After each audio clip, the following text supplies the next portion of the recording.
Hi there, welcome to the ATS podcast with me, Will Brown, and John Soulsby, where we break down chunks of health and fitness information into bite-sized pieces, remove a bunch of the noise, and just leave what's relevant. Today, on episode 21 of season 3, we are talking about advanced flexibility and mobility drills for athletes. um,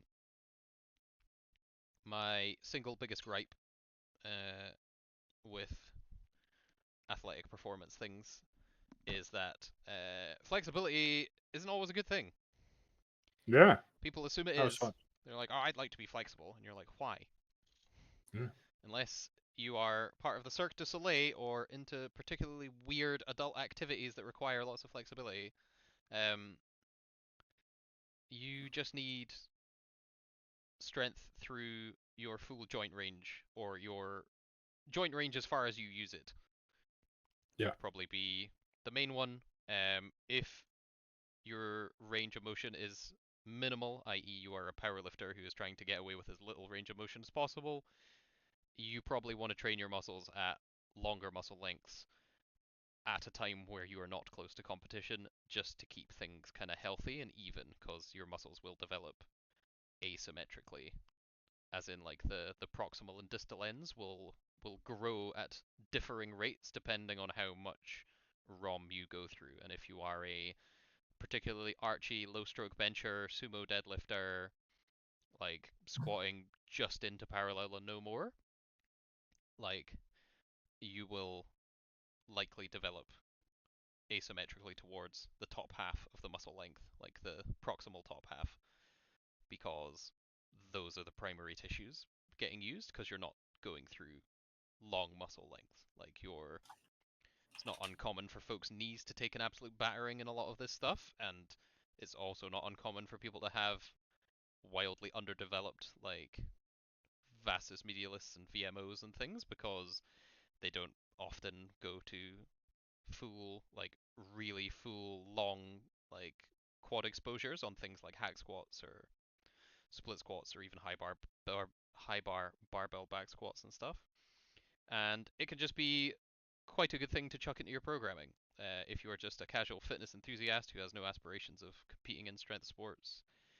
Just making sure you do train at long muscle lengths because you have no reason not to, aside from just wanting to use more weight, which again isn't your forte, so just don't do it.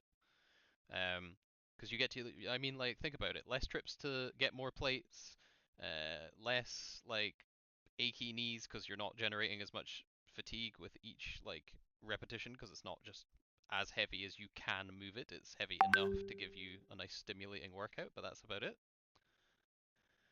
And yeah, I think a lot of this where people are like, "Oh, I'll just do some yoga." Like it's not a magic cure all. Like it's not going to fix you. Like Yeah. just going through full muscle, like going to train at long muscle lengths with appropriate load for an appropriate amount is what's going to help you feel better. Aside from if you actually have structural damage. If you're like, oh, I got hit by a car and this guy just said do split squats. It's not what I'm saying. Uh, Yeah. and yeah, more isn't better. Like if you classically gain flexibility by detraining the kind of stretch response, it's not always the best thing to do. It just means you have to go further into range to feel any kind of stretch, which is also dampens your ability to grow muscle. Like realistically, you want really sensitive, stretch sensitive tissues. They will grow the most. But yeah, I don't think there's any singular flexibility or mobility drill that is a kind of catch-all. I think everyone had the kind of time of their life when Kelly Starrett and all those flexible leopards put so much info into there. And again, it sounded completely fair. Like it sounded completely reasonable to anyone who wasn't extremely well scientifically read in that specific area. To the point where you're like, I understand that because they're basing this all off of studies done with mice. It's essentially fucking useless. Nobody knew. I didn't know. I thought it was great because again, you roll around a bit, makes you feel a bit better. Like feels like you move okay. Nice. Yeah. Are you actually changing any tissue? No. Like, if you could remodel your muscle tissue with just the application of some weight on some foam, squatting 100 kilos or Rip. more would be problematic. Yeah. Yeah, things would be breaking left, right, and center. But yeah, the same deal. Like, don't overcook your mobility. If you want to do one or two things for a couple of minutes to try and make yourself feel a little better and a little more loose, cool. If it takes more than 5 minutes, you're probably doing too much. And yeah, more isn't always better. We will catch you in the next one.